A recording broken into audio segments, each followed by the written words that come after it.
No hay duda que este martes que el presidente Joe Biden acudió por primera vez como titular del Ejecutivo estadounidense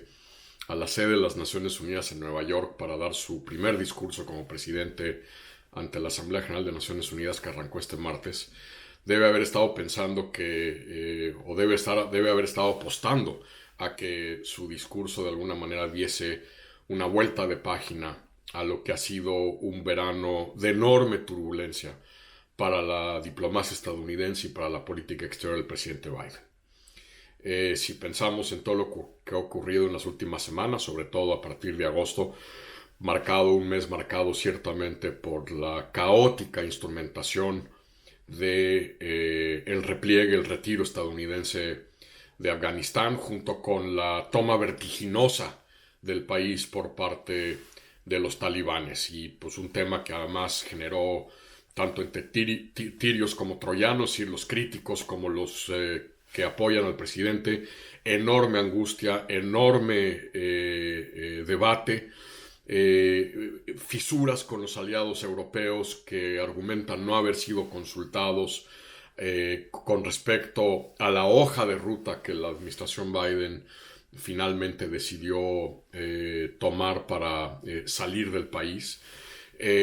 Un boquete para un presidente y un equipo de política exterior que durante la campaña y el arranque de la administración, sobre todo comparado con el vandalismo diplomático de Trump y con la doctrina Sinatra de Trump de a mi manera las cosas en las relaciones con otros países, esperaban que este presidente, digamos, regresase por su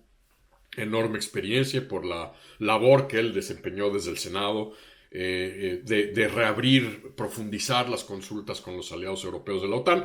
aliados que sienten que, por cierto, desde que Barack Obama fue presidente de Estados Unidos ya había iniciado de alguna manera este recalibramiento, este pivote hacia la cuenca del Pacífico en términos de las prioridades de política exterior estadounidense. Y ciertamente también para muchos sectores de la sociedad estadounidense preocupados por temas de derechos humanos, pues la manera en la que los talibán han tomado Afganistán, lo que ya está ocurriendo, que no debe sorprender a nadie, de las acciones que está tomando el régimen talibán en Afganistán con respecto a derechos de las mujeres, por ejemplo, pues tiene a muchos grupos muy consternados. Veníamos apenas empezando a darle la vuelta a esta crisis en Afganistán cuando estalló otra crisis geopolítica, ahora detonada por la decisión de Estados Unidos de crear un nuevo pacto entre el Reino Unido, los Estados Unidos y Australia. Y este no es el problema real, es decir, han creado una nueva organización, pero el problema es que el anuncio de la organización iba preñada de la decisión australiana de cancelar un contrato para comprarle a Francia submarinos para la flota australiana y sustituirlos por submarinos co-construidos, submarinos propulsados con energía nuclear, a diferencia de la flotilla que les iba a proporcionar Francia, construidos por un consorcio anglo-estadounidense. Y pues la relación con Francia ha sufrido un momento de enorme tensión. Francia tomó el paso inédito de llamar a su embajador a consultas, que es una acción diplomática cuando un gobierno desea manifestar rechazo hacia otro gobierno. Es una acción, digamos, hasta arriba de la lista de instrumentos diplomáticos con las que cuenta un gobierno, corto de declarar la guerra a un país para manifestar descontento. Francia retiró a su embajador para consultas. Incluso el canciller francés dijo, cuando se le preguntó que si ahora precisamente en la Asamblea General de las Naciones Unidas tendría un encuentro con el secretario de Estado Blinken para hablar del tema, dijo que no veía necesidad, que si a lo mejor se encontraban en los pasillos en esta kermés que es las Naciones Unidas, si se encontraba en el pasillo con él, pues a lo mejor lo saludaría, pero ciertamente este tema ha reabierto, además de ha abierto una crisis con Francia, pero ha reabierto otra vez un debate en Europa de qué tanto puede crecientemente Europa depender estratégica y militarmente de su relación con Estados Unidos. Voces en Europa que al amparo de esta decisión vuelven a hablar sobre la necesidad de que Europa tenga una capacidad de proyección militar estratégica propia que no dependa de los Estados Unidos.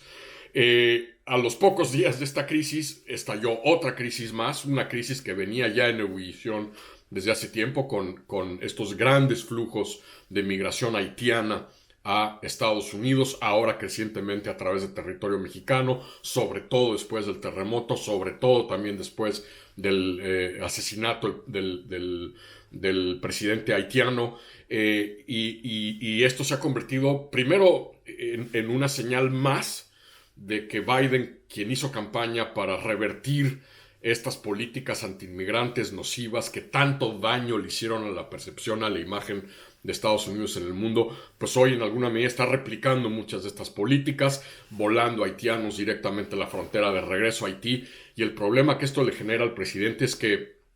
está generando brutales anticuerpos y rechazo en un sector que para él política y electoralmente es fundamental. Primero, el sector, digamos, progresista, liberal del Partido Demócrata, pero segundo, dado que estos son migrantes y negros, haitianos, la comunidad afroamericana se ha levantado en protesta. Todas las organizaciones de derechos civiles en Estados Unidos han estado en los últimos días atacando al presidente y a la administración y exigiéndole que termine con esta práctica de volar de regreso haitianos a un país evidentemente devastado por el terremoto y en plena crisis política por el asesinato de su mandatario. Por lo tanto, no es sorprendente que este discurso de Biden el martes pues tratase un poco de mandar la señal de un Estados Unidos comprometido con dos de las causas más importantes en el sistema internacional en este momento: cambio climático, el impacto del cambio climático y la dislocación que está generando, y segundo, evidentemente el tema de la mitigación de la pandemia y las campañas de vacunas. Biden prometiendo expandir el programa de donación de vacunas, muchos países argumentando que no es suficiente, que Estados Unidos tiene que trabajar el tema de las patentes para permitir a otros países poderlas desarrollar sin los impedimentos que las patentes generan. Un ambiente bien complicado para el presidente, sobre todo cuando quería demostrar que la época de un titular del Ejecutivo estadounidense, que fue el proverbial chango en frutería en términos del manejo de la diplomacia estadounidense, como lo fue Donald Trump, que Biden volvería a llevar a Estados Unidos por las causas de la interacción, escuchar a sus aliados, construir consensos, y pues este mes ha ofrecido todo menos eso, y por lo tanto, evidentemente, este discurso del presidente esta semana en Nueva York, del presidente Biden, pues tratando de darle la vuelta a la página, y pues veremos a medida que algunas de las visitas bilaterales que se derivan de siempre una Asamblea General de Naciones Unidas, mandatarios que vienen a Washington después de estar en Nueva York para reunirse con el presidente. Veremos qué va ocurriendo en esta semana, pero ciertamente en esta capital, en esta Casa Blanca aquí cerca, deben estar cruzando los dedos que este mes fatal, terrible, caótico que ha vivido la política exterior del presidente Biden y la política exterior y los intereses de Estados Unidos en el mundo pueda pasar, y muy rápido.